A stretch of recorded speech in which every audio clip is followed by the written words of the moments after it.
Well, we are just a few weeks to the close season when Ghana's seas will be shut to all forms of fishing activity. This lifelong practice by government is part of measures to increase the country's fish stock, which has declined by around 20,000 tons, even though fishing efforts has increased.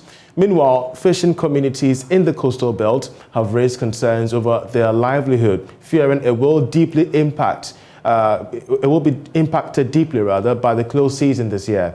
Joining us to discuss is Deputy Director of Research at the Ministry of Fisheries and Agriculture, Enoch Boydu Amu. We're grateful, Enoch, that you could join us. Each and every year in the close season, we get fisherfolk raise concerns over the impact of the close season on the economy. I just wanted to take a look at, some of the concerns that they raised with us, JoyNews, after which we shall find out from you whether or not there is an alternative livelihood program in place for these fisherfolk. We would be glad if authorities close the sea in May and opens it in June for us. You still find trawlers on shore during the closure of the sea. How will they deal with the trawler operators? What information will be given to the trawler operators? They kill all the fishes with their method of fishing before the sea is opened. This is very disturbing and it takes away the motive behind the closure. Authorities must close the sea to both local fisherfolk and the foreigners. Secondly, during the closure, life becomes very difficult.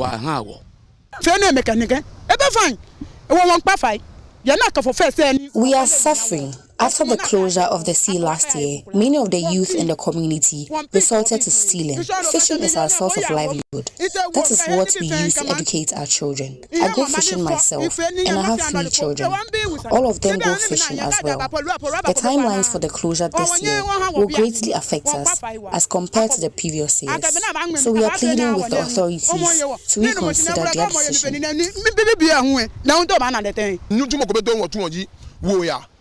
We are hungry. The situation is worrying. The May-August closure will not be favorable at all. Fishing is our only source of income. The timeline for last 2 years was okay. To be frank with you, we were happy. Many of these fishermen have entreated their leaders to speak with the ministries about their mounting fears with respect to the closure. But it appears that these efforts have been ineffective.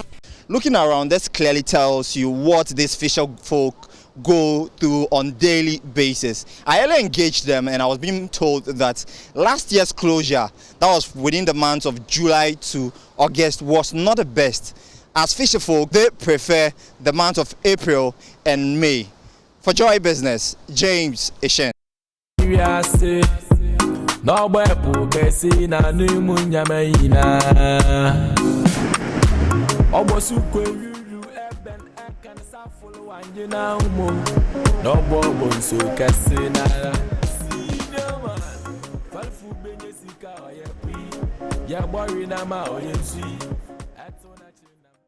And that was a report there by James Ishen, scouting the views from the fisherfolk at Nungwa over the impending close season in July. It's quite clear that most of them, if not all of them, are raising concerns about the impact it's going to have on their livelihood. Also, we're getting the impression that this particular close season is aimed at beefing up the fish stock, which continues to deplete despite government intervention. Interestingly, though, the fisheries industry was able to rake in close to 13% of revenue somewhere 2021, according to the Ghana Statistical Service, with interventions of this nature accounting to their success. But the question now is whether or not an alternative livelihood program is in place for fisherfolk during the close season in July. Mr. Enoch Boydu joins us from the Fisheries Ministry. He's the Deputy Head of Research. We're grateful, sir, that he could join us. You've listened to these, fisherfolk. What exactly is the package for them in terms of alternative livelihood programs during the close season?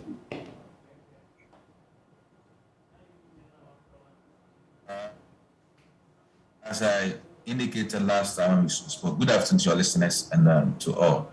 As we indicated last year we supported the fishermen with some numbers of rice, bags of rice, and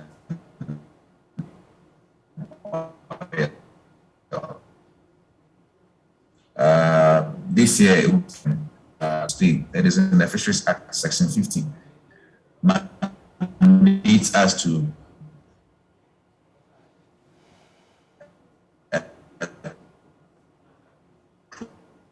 close seasons.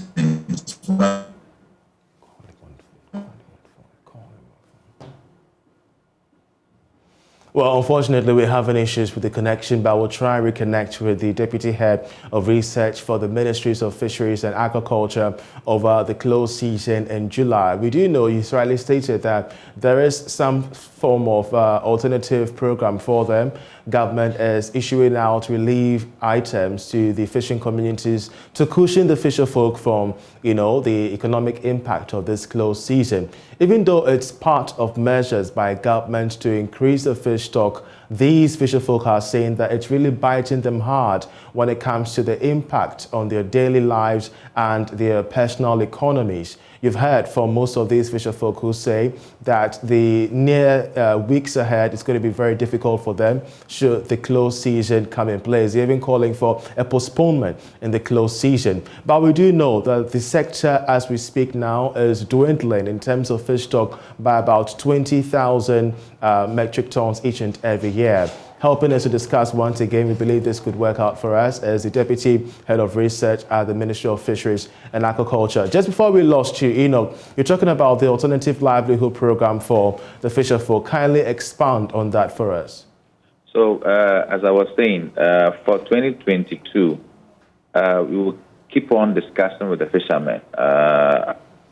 We will provide, as I said, last year we provided rice and oil, but this year it's going to be the same. Rice and oil. Already there are plans ahead, far advanced, to get the items procured and all that, so that fishermen can be cushioned.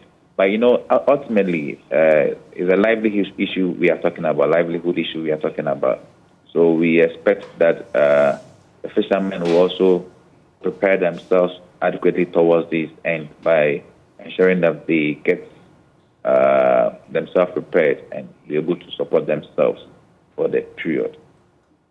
Well, the close season, we know, is part of measures to increase the fish stock, which is still in a depreciable state. How confident are you in improved numbers this time around? So what we are saying that the close season, looking at the degree of the stock, the dwindling nature of the stocks, it is a medium to long-term measure which will help recover the stocks. So we are not looking at 1 year, then all the stock will be recovered, or 3 years the stock will be recovered. But it is a hope that as we close the season for 4 or 5 years to the next 10 years, we will recover, because evidence has shown that, and then the fishermen will attest that when we closed the sea last year, when they went back, fish that they have not seen for a while, some stocks that have not been seen for a while were sighted. These are indications that show that the stocks are coming back. It's marginal, and we don't expect immediate results. That's what we want to alert people, that we don't expect immediate results, because as they spawn, the fish give birth within the period. The smaller ones are able to escape and go and hide, and then the bigger ones are landed. They will reproduce themselves, and then over time we'll be able to get our fisheries back. Well, we know that the close season takes care of canoe fishing. What about industrial trawlers? At least that's the observation that fisher folk we spoke to have made. What about them? No, so as we announced, while the fishermen are doing 1st July to 31st July 2022, the trawlers, the trawl vessels, are doing 1st July to 31st of August. So they are doing 2 months, while the fishermen, the artisanals, are doing 1 month. But what about the surveillance? Because most of these fisher folks say that even during their close season, we still have pockets of them, on the sea fishing. Honestly, we've seen this, we've heard of these allegations, but so we made the minister to call for we have this vessel monitoring system in our office in Tema, where we monitor via satellite what the activities of all the vessels. So we called for it, and then we realized that within the period, none of the vessels moved. In fact, there were evidence of movement, and the movement we were informed was that they had to go to Tema to service their, go to Takoradi rather to service their equipment. And we checked, we wanted to just verify whether they were within the period that we asked them to go, they did trawling or not.